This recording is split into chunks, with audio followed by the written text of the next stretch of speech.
Bonjour. Aujourd'hui, on se retrouve chez Child Focus pour parler de sexting. Venez.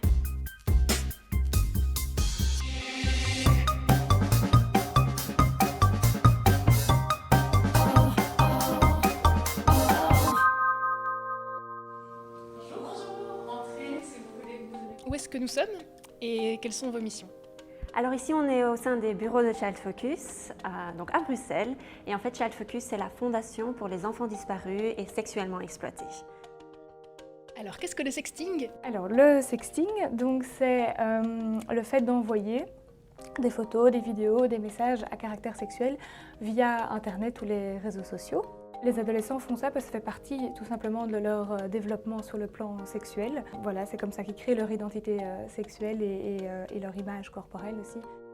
Ici, chez Child Focus, on part du principe que le sexting, c'est tout à fait OK. On ne va pas le problématiser quand il s'agit de sexting entre deux jeunes, une relation de confiance. On a envie d'expérimenter un peu, on a envie d'aller un peu plus loin, mais dans la vraie vie, on n'ose pas trop, donc on se dit, on va envoyer une photo. Maintenant, ça devient problématique quand l'un des deux rompt cette confiance et va envoyer la photo à quelqu'un d'autre, ou ça devient problématique également quand on n'a pas l'autorisation d'autres personnes pour envoyer cette photo. Ou qu'on est bien sûr mis sous pression pour envoyer la photo. Ça, ce sont des situations qui ne sont pas du tout OK. Ok. Pas OK. Qu'est-ce que dit la loi sur ce genre de partage de contenu? Alors au niveau de la loi en Belgique, ça a été repris en 2016 dans la loi où on s'est dit tiens, c'est vraiment pas OK, on doit faire quelque chose justement à ces situations de sexting qui dégénèrent. Donc si on reçoit une photo d'une personne, même si elle a été consentante de nous l'envoyer et qu'on décide de la diffuser, on peut être poursuivi.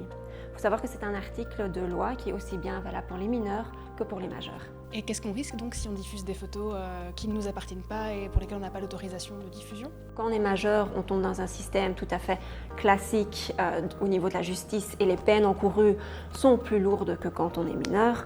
Quand on est mineur, on va essayer de mettre d'autres choses en place. On peut penser à des mesures éducatives ou à une formation pour justement essayer de conscientiser le jeune et faire en sorte qu'il ne le refasse pas dans l'avenir. Mettons, si je reçois une photo de quelqu'un à mon école qui tourne, voilà, une photo qui a été partagée, moi, qu'est-ce que je peux faire? Qu'est-ce que je dois faire si je la partage? Est-ce que je suis considérée comme complice? Qu'est-ce qui se passe? Je pense que c'est très important quand tu reçois une photo de quelqu'un que tu ne connais pas, de surtout pas repartager cette photo parce que tu es responsable en fait de la photo qui t'a été envoyée et donc le plus important c'est de signaler directement cette photo à Facebook, à Instagram, ça dépend où tu l'as reçue. Et pour la victime, c'est le mieux que ça s'arrête à un moment donné, donc si chacun peut faire un petit effort, ce serait magnifique. Child Focus, Monica à l'appareil.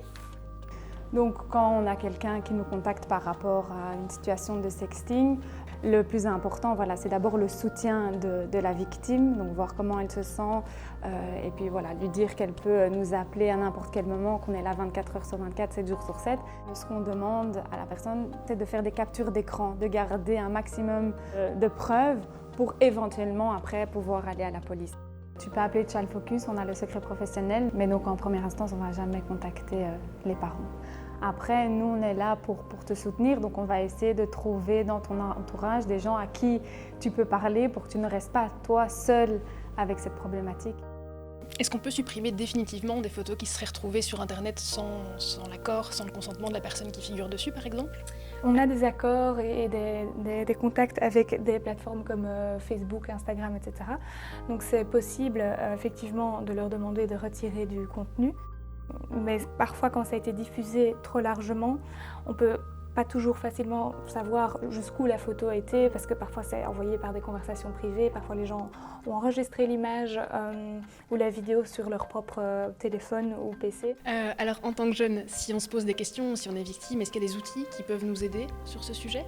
Oui, bien sûr, on a au niveau de Child Focus développé un site web, CyberSquat, et en fait c'est une plateforme destinée spécialement qui a été conçue, pensée pour les jeunes, où les jeunes déjà de 1 vont pouvoir retrouver plein d'informations sur le sexting, mais aussi également sur d'autres phénomènes en ligne, sur la sécurité en ligne. Donc ils vont pouvoir poser des questions à d'autres jeunes, mais ils vont également pouvoir poser des questions à un professionnel.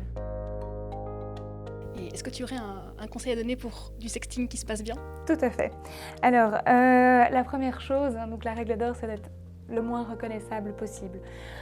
Donc de cacher son visage, de se poser devant un arrière-plan neutre, donc qui n'est pas reconnaissable, de ne pas prendre en photo ses tatouages, ses piercings ou des bracelets qu'on porte tout le temps qui peuvent être reconnaissables par des gens de notre entourage. Il y a quand même certaines règles.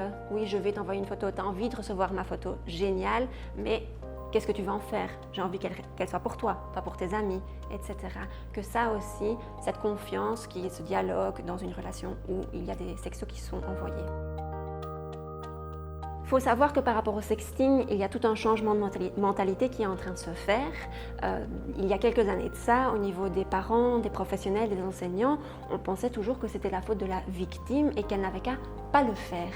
Alors que maintenant on se rend compte, on essaye vraiment de mettre l'accent sur la personne qui envoie, qui diffuse cette photo qui brise la confiance et aussi sur toutes ces personnes autour qui vont continuer à diffuser. Donc il y a vraiment un changement de mentalité et on espère, par le biais de tous nos outils, aussi pouvoir amener ce changement de mentalité auprès des jeunes.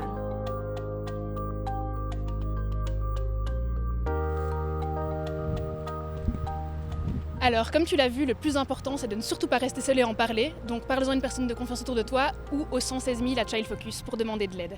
À très vite sur Moule Frites. Moule Frites, abonne-toi.